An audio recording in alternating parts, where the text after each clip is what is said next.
Hi everyone. It was brought to my attention that it might be a good idea with some of the videos that I'm making for children to make some for adults, and I thought that was a great idea.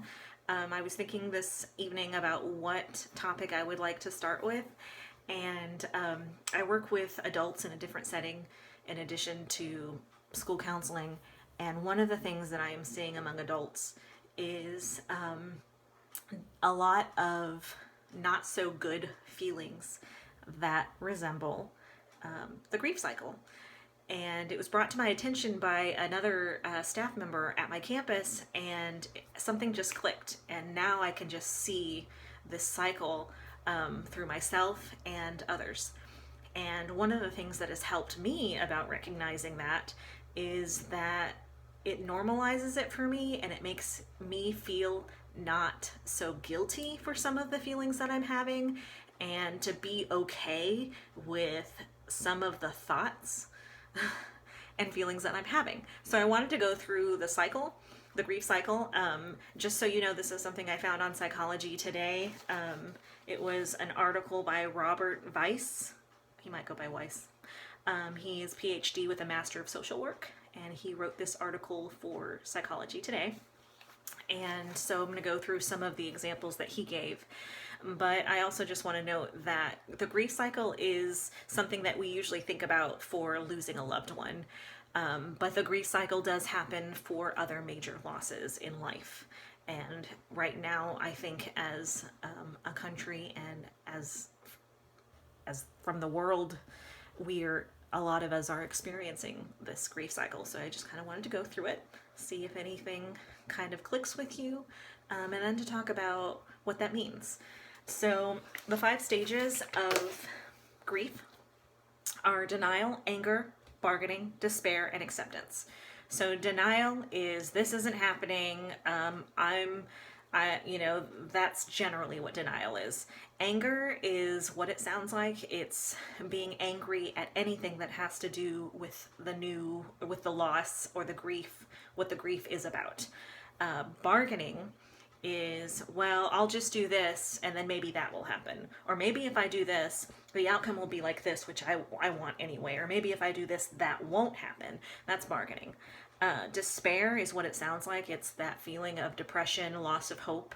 And then acceptance. And acceptance is accepting whatever the reality is associated with that grief. So the Dr. Weiss put in some examples in his article, and I was going to go through them. I thought they were really good examples. So some of the examples he gave for denial during the COVID pandemic are as follows. He wrote, these are just some examples. This whole thing is so overblown. What a media circus. It's the same as the flu. People get the flu every year and hardly anyone dies. I'm not old, immune compromised, susceptible to lung ailments, so I'll be fine.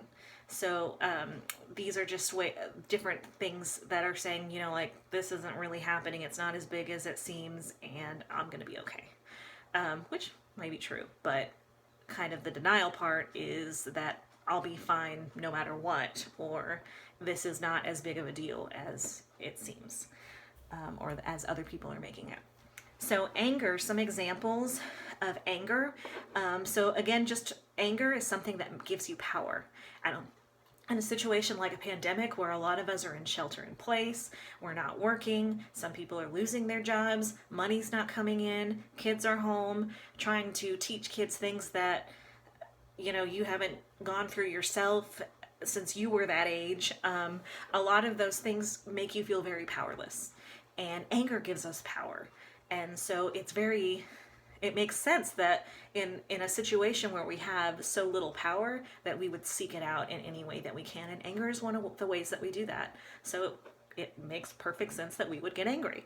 So some of the examples are, this is China's fault. If they'd quarantined earlier, we wouldn't be having this problem.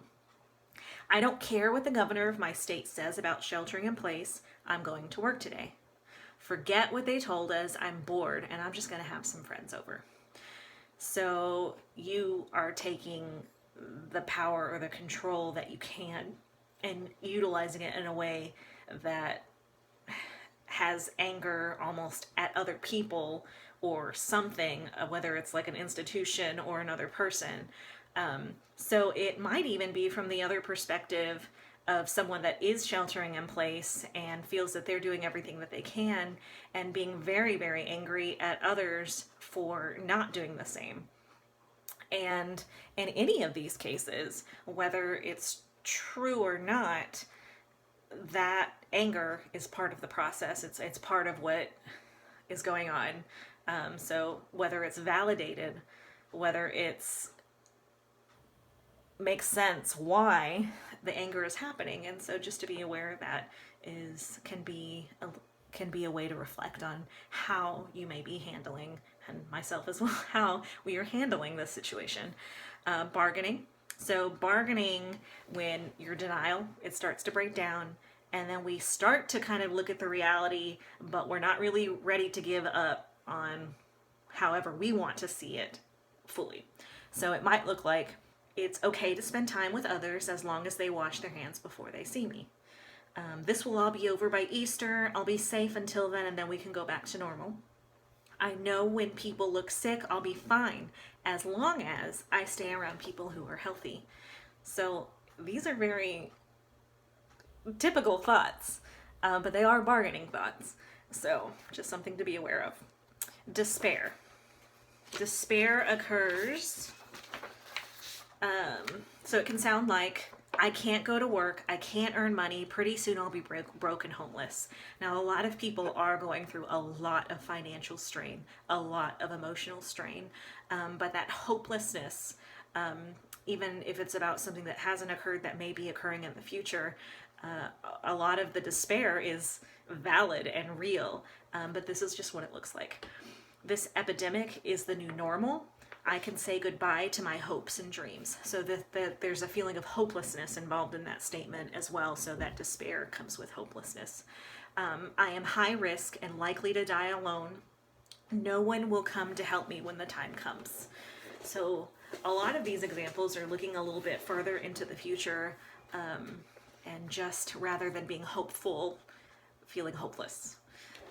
And then acceptance. So acceptance is when we're kind of acknowledging and surrendering to the facts and then allowing them to be, and kind of taking the balance of what's real and what's not, and forming our decisions and our thoughts based on that. So I can't control this pandemic, but I can do my part by sheltering in place, washing my hands, and staying positive.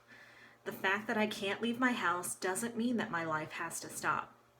I can work from home, and I can still connect with my friends and family via phone and internet. I can also enjoy the extra time I have with my spouse, my kids, and our pets. The world is going to change, but maybe when it's all over, we will be kinder to one another.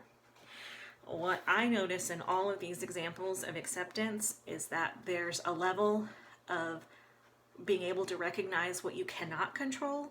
And the other side of that coin of acceptance is also being aware of what you can control. And I think that that place is one of the most healthy places to be if we can achieve it, which is very difficult right now. So what can't I control? I can't control that. I can't control that this pandemic is happening. I can't control that we're under an order for shelter in place. I can't control that my kids are at home and I have to figure out how to teach them because they can't go to school, but they need to keep learning. I also can't control that this process comes with lots of emotions, lots of changes, and maybe even the grief cycle. I can control how I respond. I can control that I'm going to follow these guidelines so that maybe other people are safe. I can control that, I can spend time with my family and utilize that time in the best way possible, however much or little I have to do it. I can control what I do next with the situation. Now, I want to make it a point to say that a lot of people really, really, really hopefully, with lots of hope and positive energy, want to tell each other, just stay positive. And I'm here to say, it's okay to not feel positive sometimes. It's okay. There are changes every single day on what's happening, how things are changing, and how it affects us.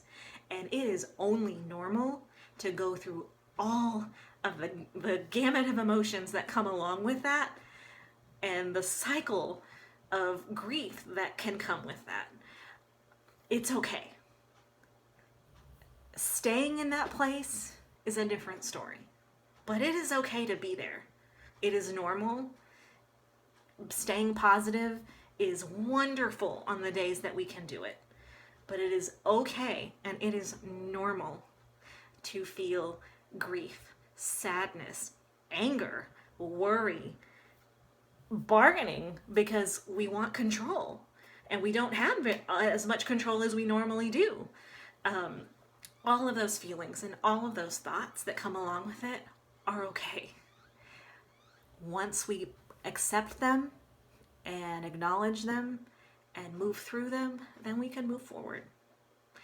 So I hope that's a little helpful. I know it's not a lot of what to do if you're feeling that, and I do promise I will come back with some ideas on ways that you can utilize self-care and taking care of your own selves as well as the people in your lives, because I know a lot of you take care of other people.